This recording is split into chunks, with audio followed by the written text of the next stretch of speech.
Step away from the king!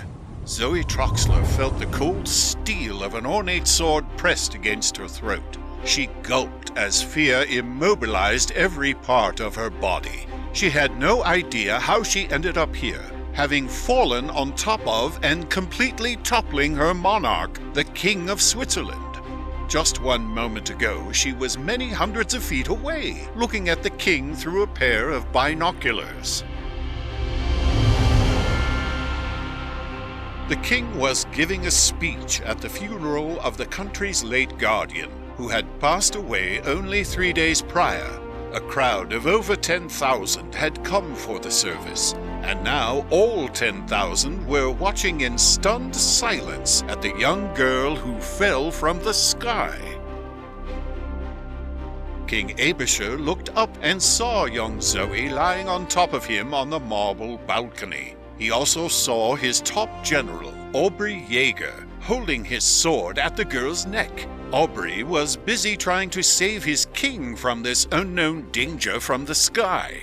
"This is your last chance, girl. Step away from the king or you die," warned Jaeger. Still paralyzed from the shock of everything happening now that shouldn't be happening, Zoe remained immobile. "Fine, have it your way." General Jaeger moved to thrust forward with his blade, but the feeling of being cut by a sword was unlike anything Zoe would have expected it to feel like. In fact, what she felt was not the sword, but something else. A bright flash of light nearly blinded her, and a sharp shock of electricity seized her already stiff muscles. Jaeger dropped his sword and clutched at his sword hand. "No, you step away from the girl or you die." The voice came from another on the balcony. A young man stepped forward, and all the other king's guards backed away from him immediately. He was Aron Lang, the Guardian of Germany. He was visiting Switzerland for the funeral, and he had just saved Zoe's life. Aron lifted Zoe up off the king, and then helped them both to their feet. Everyone else on the balcony still dared not approach the powerful guardian. Aron dusted off the king's fancy clothes and smiled. "Congratulations, your majesty. I believe you have just found your country's new guardian, and after only 3 days," said Aron. He was looking down at Zoe. The words hadn't quite clicked in Zoe's consciousness. Only one in a zillion people ever became a guardian, and no one knew how they were selected to be one. It was thought by some to be random luck, like winning a lottery. Others believed new guardians were chosen by God. Either way, there was no way Aron could be talking about her, and yet she had just fallen from the sky. Everyone on the balcony was looking at Zoe now, a sense of wonder in their eyes. King Abisher bent down and gently took hold of Zoe by the shoulders, staring at her with that same powerful wonder. "What's your name, girl?"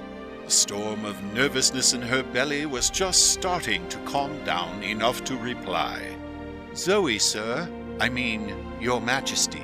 She felt like she needed to curtsy or something, but her legs were still too wobbly for that. King Abisher rose off his knees and stepped to the front of the balcony to address the crowd of 10,000 waiting in suspense. "My people," he shouted, "I have wonderful news. Our kingdom has just found its new guardian." The crowd below the balcony, which only a moment ago was locked in suspense, now let out a wild cheer. Zoe could feel the energy and curiosity wash over her. Often, when an old guardian passes away, it takes a country weeks or months to discover the identity of its new one. But this time, the new one literally fell into the king's lap. 1 hour earlier, Zoe and Eden Troxler were late, and they were going to be in big trouble. They certainly didn't want to be late. In fact, they had been very excited about attending the reception at the castle. But a boy from school said something nasty to Eden on the way to the castle. One thing led to another, and now the girls were running down a damp alley to evade the boy's screaming mother and a lanky policeman wielding a baton. Walter Troxler looked at his pocket watch, wondering where his daughters were. They were prone to trouble at times, as it was usually an overabundance of curiosity that led to such trouble. He was usually okay with it. Dr. Troxler, after all, was a man of science, and he encouraged his daughters to be curious about the world. But today was not a good day to be late. It would be rude to not show up to a personal invitation from the king. King Abisher invited Walter and his family to a lunch reception that was to be held after the king's main speech. The castle doors were to be shut 1 hour before the reception. No exceptions. Late guests were not allowed. Zoe and Eden were cutting it close. Walter didn't want to anger his king. He planned to wait just outside the ballroom doors until the last second. But another minister called Walter into an important conversation with the duke. He took one last look around before stepping inside. Zoe and Eden, meanwhile, opened the lid of a dumpster and peeked outside. The coast was clear. Hopping out of the filth, they noticed that their fancy dresses were wet with some sort of dripping goop. The dumpster belonged to a restaurant, and the girls smelled like a mixture of fish, eggs, and used mops.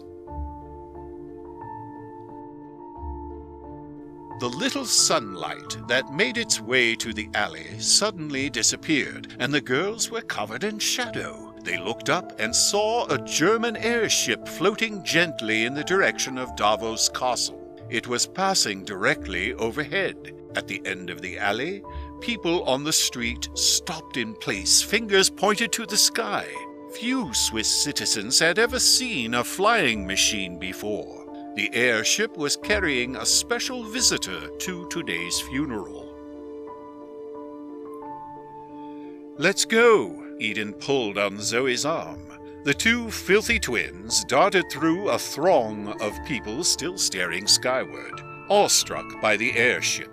The girls didn't have time to look up, however, as they needed to get to the castle quickly. Castle guards manning the walls looked puzzled as the girls pushed through into the castle courtyard. They both had reception tickets, but they certainly did not look the part.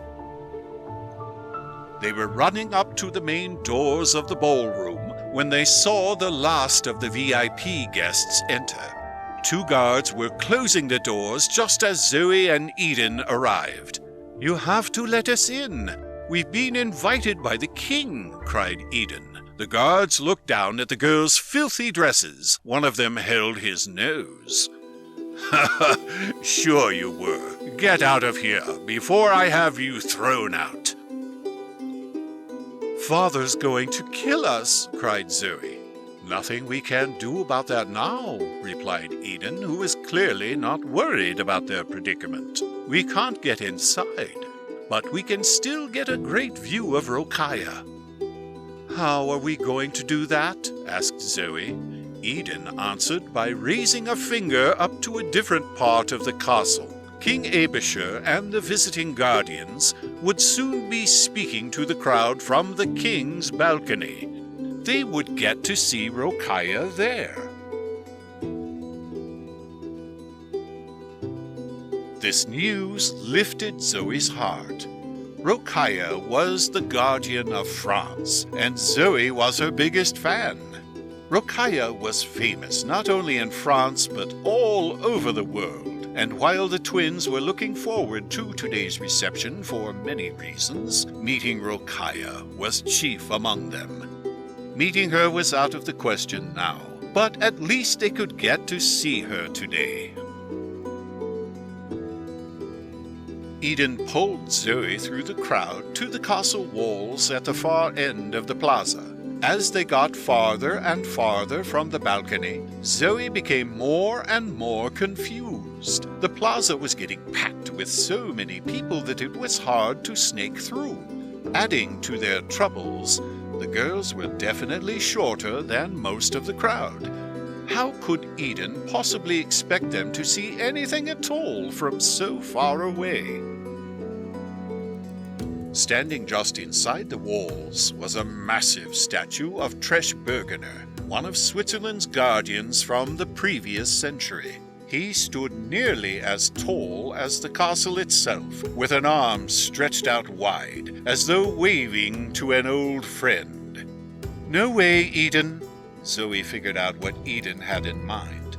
Unlike her sister, however, Zoe was afraid of heights. It didn't matter, for Eden was not listening to her.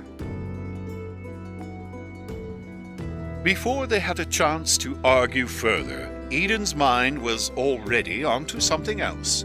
"Wait here for a sec. We'll need something to get a good view up there." And with that, Eden ran off toward one of the wall guards. Zoe couldn't believe what she was seeing. Eden snuck up behind the guard and pilfered the mini binoculars from his belt loop. The gleam in her eyes and the teeth of her grin showed that Eden didn't care in the slightest that she had just stolen from a royal guard. Zoe nervously looked around and buried her face in her hands. Once again, Eden was leading Zoe by the arm, headed for the base of the statue.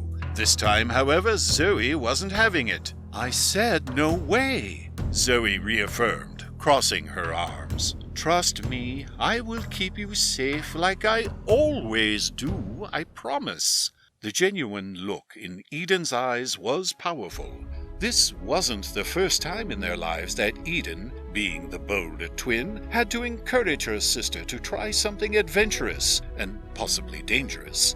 Every time, though, Eden did keep a promise. She always kept Zoe safe.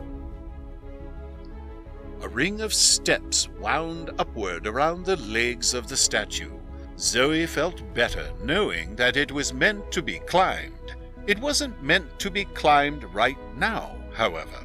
A rope and sign blocked the entrance, but once again Eden was prepared to get past authority, sneaking the two of them past the eyes of the statue's guard.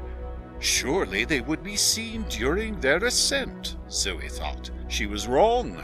Everyone in the plaza had their attention on the balcony. People in the crowd, as well as all the guards, were now transfixed on the figures emerging into view. The stairs going up to the statue led inside. The way to the top viewing platform was bolted shut with a sturdy lock. The only way out was through a side hatch that led out to a particularly dangerous area, the outstretched arm of the statue. This time, Eden didn't bother trying to coax Zoe outside with words. She just grabbed her hand and pulled her outside so quickly that Zoe didn't know she was outside until it was too late. The view at the top was so spectacular that Zoe forgot to be angry with Eden.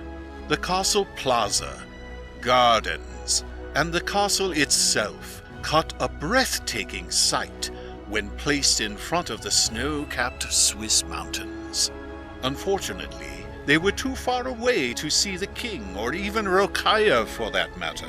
A shimmer of blue on the balcony proved that she was there, standing right next to the king, but Zoe couldn't make out any details beyond that blue speck. Fortunately, Eden had already pilfered just the thing they needed. She pulled the guard's binoculars to her face. "Wow, I see the king. Oh, I see Rokaya too. So beautiful, so amazing." Zoe could only watch as her sister squealed in delight, but there was more. "Oh, I also see Aron Lang.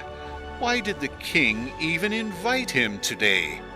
It is only natural that the Guardian of Germany would be in attendance for the funeral of a neighboring kingdom's guardian. But Eden clearly did not agree. What a monster! A real, honest-to-God monster. "Let me see," asked Zoe. Eden reluctantly passed the binoculars to her sister.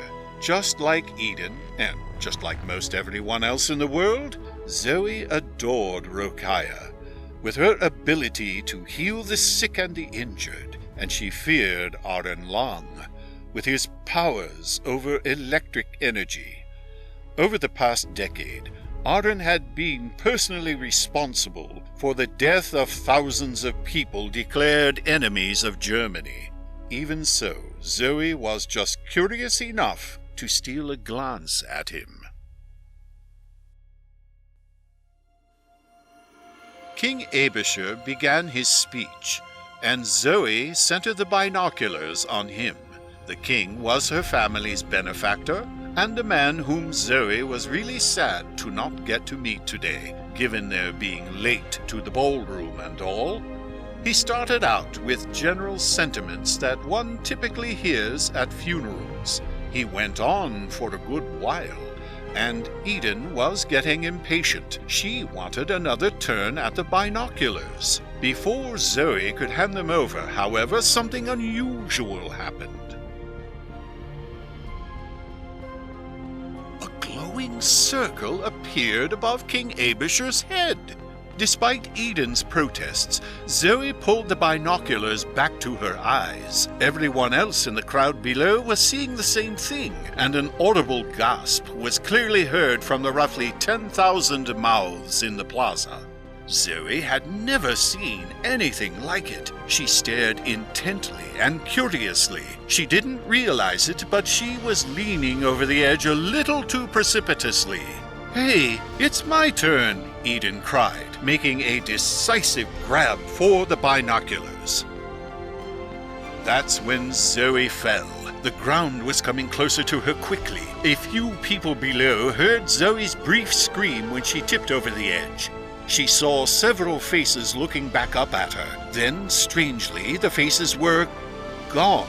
Another one of those glowing rings, just like the one above Abishur, appeared below her, directly below her.